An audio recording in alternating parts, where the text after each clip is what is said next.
Bonjour tout le monde. Euh, je vais essayer de régler la lumière d'abord. Ouais, je crois que c'est mieux comme ça.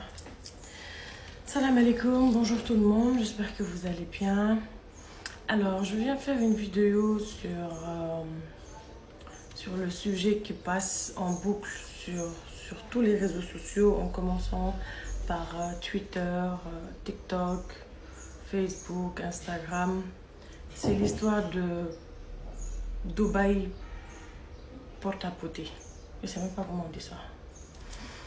Moi, en tant que femme, je ne vais pas juger ces femmes. Je ne vais pas me moquer d'eux. Je ne vais pas faire un TikTok où je mange de la merde et que je me fous d'elles. Parce que je ne connais pas ces femmes et je ne connais pas leurs raisons qui les ont poussées à faire ça. Il y en a une qui s'est jetée du 7e étage. Et on vit dans une société où les gens n'essaient pas de comprendre ce qui pousse certaines personnes à agir de manière bizarre, de manière folklorique, parce que on ne voit pas les actes, on ne voit que les faits. Aujourd'hui, on vit dans un monde où la femme n'a jamais eu de respect. Et ça commence de nos mères, nos arrière-grand-mères, nos arrière-arrière-grand-mères, jusqu'à Ève, notre plus vieille grand-mère. Pourquoi? Parce que la femme a toujours été accusée de sorcellerie, de débauche, et j'en passe. Pourtant, ceux qui sont religieux et qui m'entendent, bien des signes religieux prouvent que la femme est vêtue d'un bon cœur. La femme est normalement le berceau de l'humanité. La femme représente ce qu'il y a de plus beau dans la vie. Si aujourd'hui ces jeunes filles se jettent dans l'argent sale, c'est-à-dire quand j'ai vu la vidéo, oui, j'étais dégoûtée, j'étais vraiment dégoûtée. Mais j'ai vu la façon dont cette femme a ouvert la bouche pour attendre que cette merde lui couvre le visage et la bouche. Et je peux vous jurer qu'elle n'a pas eu envie de faire ça. Aucun être humain ne vient au monde pour ouvrir sa gueule et recevoir de la merde et ensuite recevoir de l'argent. Je disais, dans notre classe, il y avait 50 élèves et les 50 ne pouvaient pas être présidents. Ni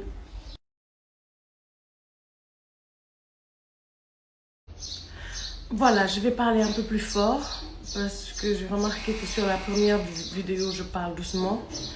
Donc, je disais, moi, par exemple, dans ma classe, il y avait 50 élèves. Et les 50 ne pouvaient pas avoir des métiers diplômés comme être docteur, être juge, être banquier ou bien être président. Chacun d'entre nous devait faire un métier pour compléter l'autre. Plusieurs d'entre nous pouvaient être des bûchers, des bûcherons, des menuisiers métalliques, travailler dans la maçonnerie. Vous savez, ces travails qu'on ne valorise pas, ces travails dont on ne fait pas rêver les enfants. C'est ça le problème. Il y a un énorme problème d'éducation et les parents ne font plus leur part. Parce que toutes ces filles qui sont parties à Dubaï, la moitié sont parties à cause de leur famille. La moitié sont parties à cause, chez nous, si la voisine est partie à la Mecque, forcément ma mère va aller à la Mecque. Donc comment je vais faire? Je vais vendre mon piment. Mes frères non. En fait, il y a tellement de responsabilités qu'on met sur les femmes que certaines sont prêtes à manger de la merde. Ou bien à faire pire. Il y a pire que ça.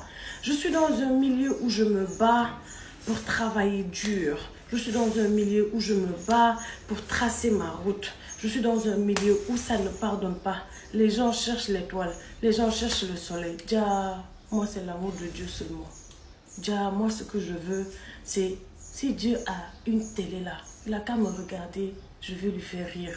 Non, je vous dis, au fait, vous ne savez même pas à quel point J'ai envie de savoir que Dieu m'aime et que je suis utile sur cette terre. Mais aujourd'hui, qu'est-ce qui se passe? Chez nous, en arabe, en Maghreb même, on dit niya, atet niya. J'ai fait confiance à une personne et cette personne m'a détruit.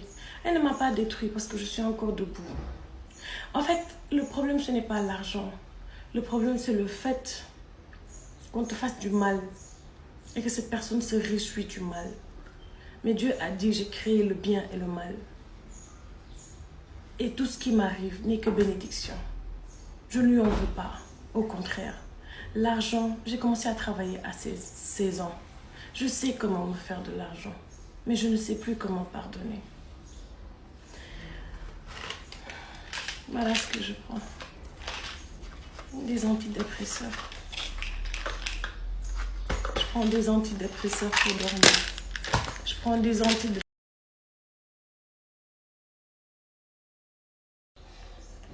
Je disais que je prenais des antidépresseurs, regardez. Tout ça. Heureusement que j'ai arrêté les piqûres, parce que les piqûres, ça me rendait comme un zombie. Quand nous, les femmes, qui refusons de manger de la merde, qui refusons de se prostituer, parce que, où est-ce que je n'ai pas travaillé? J'ai travaillé partout. Ceux qui me connaissent depuis Plume Glamour ou Titanium savent que j'ai toujours travaillé. Je ne vais pas vous dire que l'argent que j'ai toujours eu a été propre. Parfois, j'ai eu de l'argent sale, mais je n'ai pas eu le choix. Mais j'ai juré de ne plus faire ça. Et à partir de ce moment-là, je ne fais que travailler dur. Parce que j'ai une fille qui grandit. Et j'espère qu'elle va grandir avec de l'argent propre que j'ai travaillé. J'espère être sa muse. J'espère vraiment qu'elle veuille me ressembler comme j'ai envie de ressembler à ma mère. Je suis sénégalaise, je suis ivoirienne, je suis maroco, algérienne, je suis berbère, je suis peul de Linguère. Je suis fière de mes origines et je transmets mes origines à mon enfant. N'en voulez pas à ces filles. Essayez de comprendre que le milieu est rempli de caïmans même. Essayez de comprendre que le milieu, les gens ne pardonnent pas. Ces filles, allez voir comment elles ont été éduquées. Allez voir comment on les a vendues. Moi, j'ai la chance. J'ai eu ma mère. Mon père, il n'était pas vraiment présent. Les rares fois où il était présent, il m'a rempli le cœur. Mais il y en a qui n'ont pas de parents, gars. Il y en a qui n'ont personne. Et vous les voyez se comporter de manière bizarre. Et c'est vous qui venez juger ces gens. C'est vous qui venez insulter ces gens. À quel moment on t'a dit que tu es prophète? À quel moment on a dit que tu es Dieu? À quel moment tu as eu l'audace et le pouvoir de dire que lui c'est de la merde et moi je suis bien?